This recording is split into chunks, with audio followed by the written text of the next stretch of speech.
We'll start with, of course, the part that I think I enjoy the most, which is to do with all the hot headlines, right? So let's start with the first one, which may be the hottest headline we've had in the world of travel for a while, and that is Indigo. What happened? Yeah, I know. What happened is the exact answer. What happened out there? So I, we all know more or less, everyone has an opinion on what happened, right? But I want to know from you. You have inside stories. You know, literally, maybe every single person involved out there in Indigo would be someone that you either know and is a phone call away. So I'm not going to ask you what happened. I want to understand that is part of the reason why it all collapsed. Maybe also organizations like MakeMyTrip that have made everything so simple that airlines aren't able to keep up with the kind of demand.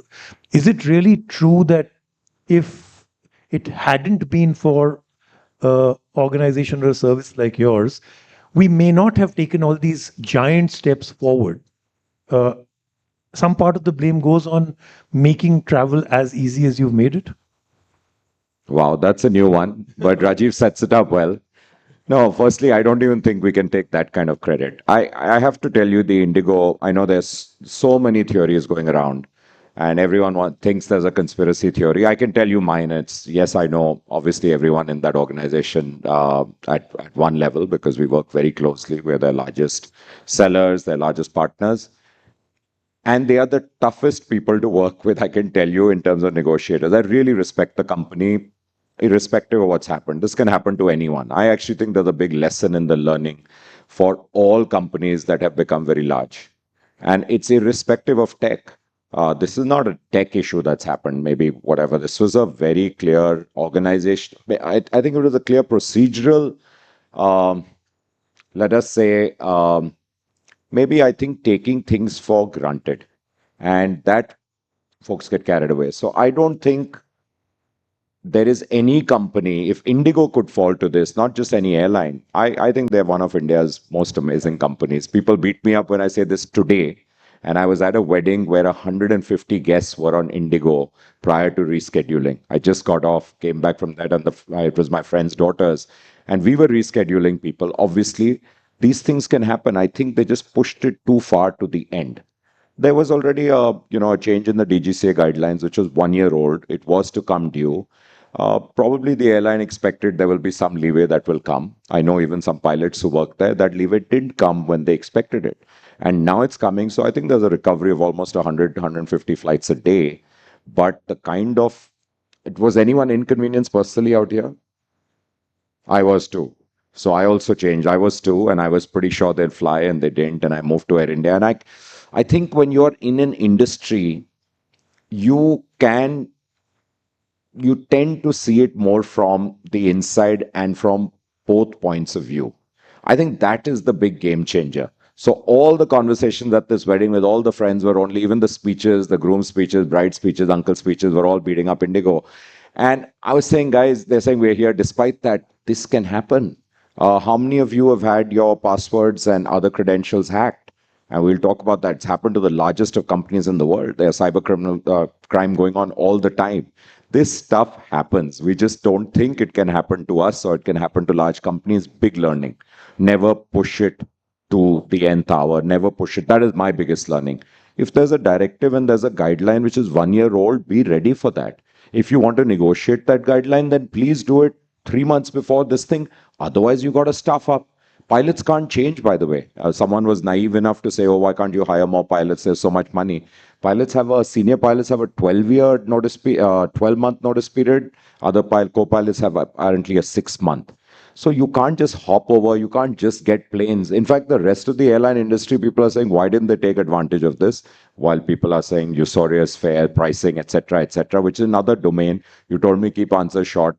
My biggest learning from this is, and that's what I told my company internally, this can happen to us too. Hubris is the biggest enemy of good. Like when you get carried away, when you're large size, and I think that's the one thing you have, my biggest learning from that. So okay, fantastic. And I think, again, a great lesson from within. But would this also come down to the fact that they had more than a year to do it? thought that this would never apply to them. Was that ego? Was it the monopoly that they have? Hubris. Or a combination of the fact that this is, I mean, a lot of people said this is bullying to make the government actually I don't bow buy down. all those But theories. they had to, no? No, but I'll tell you, I work with them day in, day out. We work with them day in, day out. I've yet to see a more professional Indian company in aviation. Honestly, very professional, very tough. Lot of respect. I talk about this overseas. It's a brand I think, we all should be proud of. Funny time to say it. 1 month down the line, we'll probably be back. There are a lot of people who say we'll only fly Indigo because get us there on time. So maybe this was waiting to happen. Maybe this is a great lesson. People learn from this, companies learn from this, and I think they'll only come back stronger and harder. I mean, we've had different kind of crises. I think about the COVID crisis. We came back, no fault of ours there. But there have been times in the back where I think there were probably things we could have done better. And to answer your first question, I can share an anecdote which I have never spoken about actually in public. And I know everyone has social media and stuff, but it's too far gone to, I think, make a difference. So I think it was 2012, and we were already public. We were public in 2010, and 70% of our business came from flights, domestic flights.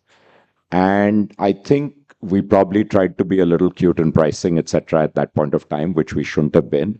And two of the leading airlines of the country colluded is a strong word, but worked together and they cut us off for 1 week, one airline, and 2 weeks, the other airline. And we were away on an offsite rafting. And it was just the worst time possible. And obviously, you did everything to get it back, but it took us 2 weeks to get one of the airlines back. It took us 1 week and all kinds of mediation, all kinds of help. Massive lesson learned. Massive lesson, which is the pricing is the supplier. In our business, we're an agent. The pricing is the supplier's prerogative. They determine the price. We're a distribution platform. Our job is to be the cheapest, most convenient, most efficient channel for distribution for our supplier, be it an airline, be it a hotel, be it a bus company, be it the railways. If we are that, we'll do well. The moment we forget that we can, or we try to think we can do more than that, that's when we are in trouble. So it was a slap on the face. I think we learned from that. We took a big hit. If you were to go back on our graph and you see what happened to our stock price, that quarter was a bad hit. Came back, learned two things. One, never be too cute. Never be too big for your boots. The second thing is diversify the portfolio. Since the last 5 years now, 4 years, 4.5 years, more than 50% of our revenues come from hotels and packages, which is a much, I think, safer industry and a more lucrative industry to be in because it's very fragmented. Hotels in India, only 20% of the hotels are some kind of chain hotels. The rest are independents. Packages are completely fragmented. Airlines are very concentrated. Domestic air, as we learned, there are 4 players. I don't even think there's a fifth player or 3.5 players or whatever you want to say. It's that concentrated. So leverage will always be with the airline. In railways, there's one player.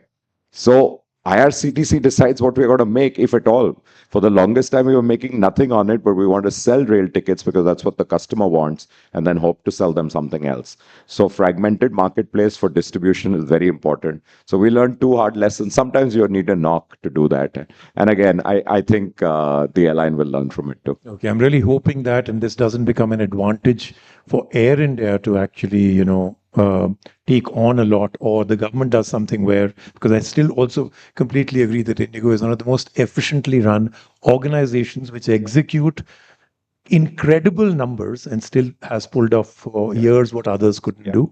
It shouldn't become somebody else's advantage because the government forces it onto them. But I cannot move to the next question without asking you about this very juicy open letter that came out about Indigo. The open letter which had some great insights into Indigo as an organization and all the things wrong, and some very juicy gossip about some people who also were given some titles. How much of that letter is correct? I give no heed to that, honestly. I mean, I'm not saying it because of the public forum or whatever. I just don't give. I think people love to take pot shots at large companies, figures, God forbid, tomorrow, anyone has. I just think it's human nature. So I don't. I know people who work in it from the inside. Very dear friends are at senior levels. It's a great place to work. So again, I just think this is a culmination of maybe too many, like just pushing it too far. Sometimes in the pursuit of being just this machine, this can happen. Amazon's that kind of company. Now, maybe we don't know what has happened, though I've read everything about Amazon. But it'll take Jeff Bezos to tell us someday that maybe they tried too hard with something, etc. Maybe with a supplier, they tried to be too, or with the legislators. But I don't give any credence to any of that stuff. At least that's not, and no, I'm not saying it because whatever. Like I just need to be nice. No, I just don't. I don't believe it's very easy to say today. How come none of this came out till a week ago? If all of this was, there was something wrong. Okay. It's an aspirational company. People, like, I can tell you, within aviation, they want to work there. They all want to They work. want to work I there. hear very similar Yeah. things. In fact, Yeah. I also have a lot of people I know right at the top, Yeah. and they are all fantastic. But I Yeah. really think they Yeah. missed the bus on this one, or Yeah. missed the flight on this one, Fair like a lot of people did. You've really pushed, and this is a question that I feel very strongly about. You've really pushed that you as an individual and Make My Trip as a company is very gung-ho and very, very positive about AI and everything else, and mobile first and AI. But isn't AI going forward, especially agentic AI, a near extinction uh, problem for you? Because you just described yourself as, at the end of the day, you're the agent, right? In between, you don't have an airline, and you're not your own customer. You need customers to buy. And agentic AI, for those that are not very familiar with it, I'm going to give you a very quick example. We're moving towards AI where you don't have to really do too much. Each of us will have personal customized AI, which are agents. Right now, you do something on, let's say, ChatGPT, and it gives you an answer. Want to take a trip out to Australia? I have only 3 days. What do I do there? It'll give you the answers. But what if they were also able to execute for you? I want to go to Australia, buy me the ticket, book the hotel for me, set up the car that will pick me up. And all of it is done for you. You don't do anything in between. So if I was to take that example, because I've seen fantastic example, and every single time the top example that someone gives me is always to do with travel, like I just gave you.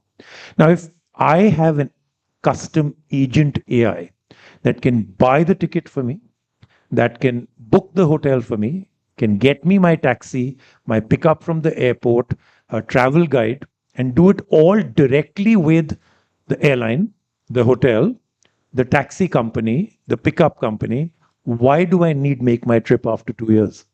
Yeah, it's a fantastic question. It's something I ask my leadership team all the time.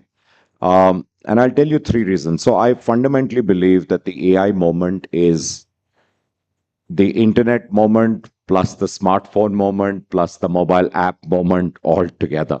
So I do believe the impact is humongous. I mean, so it's a game changer. It could make us or break us. And I'm telling you the way I tell the team, it's no different. I said this could completely devastate us or take us to another level altogether. So we're embracing it for this reason, but we're also embracing it because we don't have a choice. So we're firm believers of you have to disrupt yourself before someone will come and disrupt you. So right now we're taking this, and I'll tell you the maybe three reasons, Rajiv, why I think OTAs and smart OTAs, online travel agents like Make My Trip, will win the game and should win the game. I'm not saying everyone will, because I have a lot of respect for youngsters like you sitting in a dorm room somewhere, hacking away and building something. I have a lot of respect because as part of my new, I'm non-executive at Make My Trip. I'm the chairman, but now I'm non-executive. I spend at least a quarter, if not a third of my time meeting with young entrepreneurs and just trying to be helpful and mentoring, etc., etc. And so, and I think 1 in 10 meetings, I'm blown away. And these are youngsters here, not necessarily from the IITs, but just their deep thought and the amount they've already, you know, already solved for a problem today in a very unique manner. I don't think even I can think like that because they're fundamentally thinking again AI first, different Gen Z first. It's a very different approach. Three reasons why I think smart OTAs can win. First is the humongous amount of customer data that we have. Okay, a new company, that's our moat.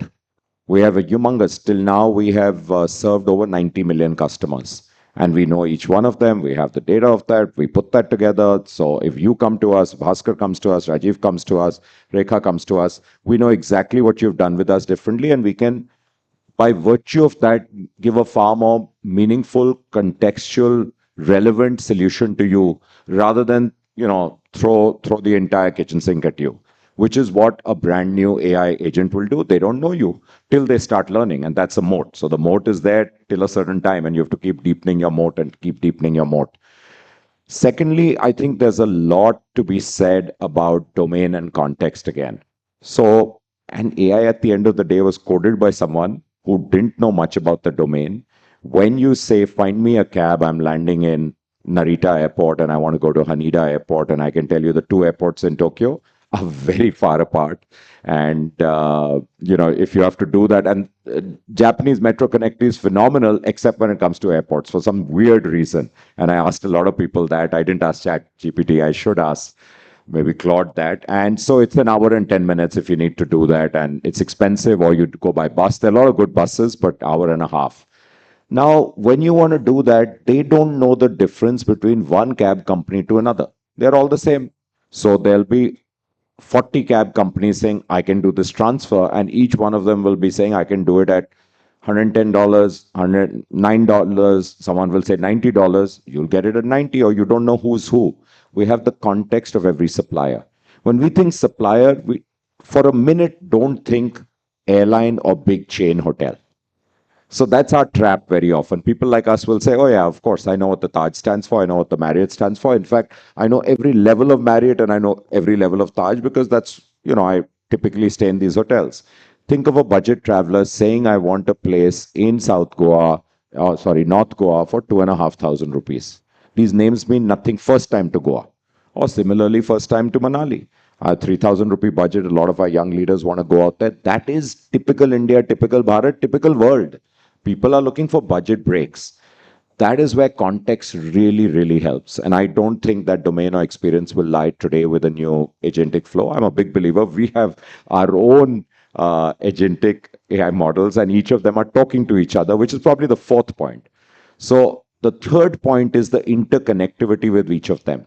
So tomorrow I'm booked to go to Ahmedabad to my alma mater, and I have not asked for a cab from I chair IIM Ahmedabad's endowment fund, and I told them not to organize a cab because I wanted to test our own airport cab, whatever feature and all. And I didn't tell anyone at work either because I really want to test it. So let's see what happens. Hopefully this doesn't go back to my head of cabs before I reach in the morning. And it was booked obviously on Indigo a week ago. And then after I changed my other flights and all, I did change it to Air India to be safer, and got something around the same time, quickly went online and I changed all of this stuff. Now, and then I have a hotel booking, which is at the hotel, which is run on campus, whatever, by Green Park. So I have just, all of it is connected. So you will need someone who will connect all your flows, because typically trips are not about only a hotel or only a flight. It's much more than that. And if I would say the fourth and probably the most important thing for a while, it's that intangible thing called trust and brand. When it comes to travel, I think it's the third most important and critical area where we rely on trust. The first one is medical care. So medical care is obviously, like always, like this hospital, this doctor, we trust because it's so critical. The second one is financial products, insurance / that area. And the third one is travel.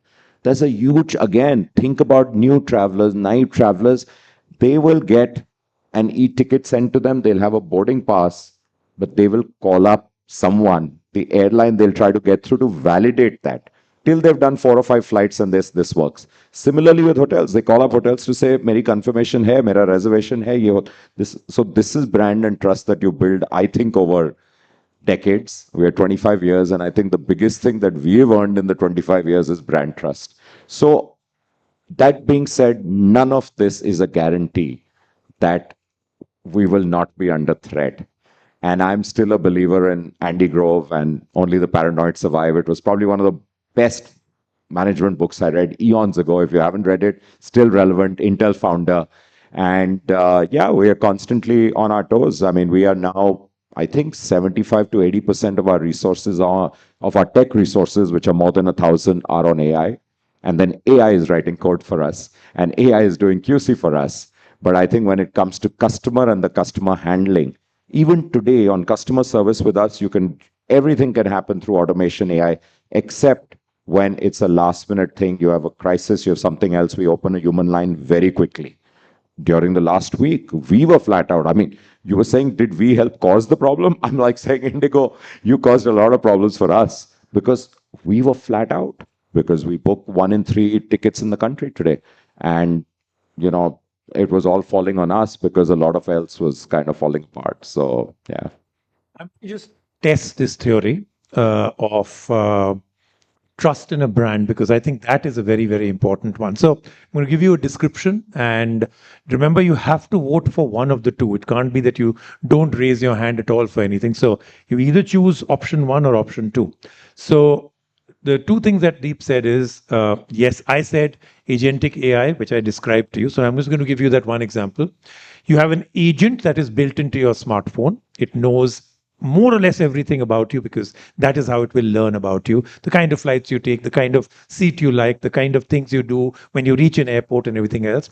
If you had an agent built into your smartphone, and all you had to tell that, even by a spoken command, is, I have to take a flight, urgent flight to Bombay tomorrow, 9 a.m.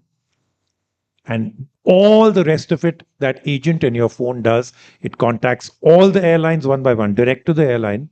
It gets you the best price, the best flight that will get you there on time to the right airport, is option 1. Would you rather go for that? Or would you rather still go for MakeMyTrip, because that's what you've done in the last 5 to 10 years? So let's go with option 1. All those that would be happy with the agent in your phone making it happen. That was absolutely wonderful.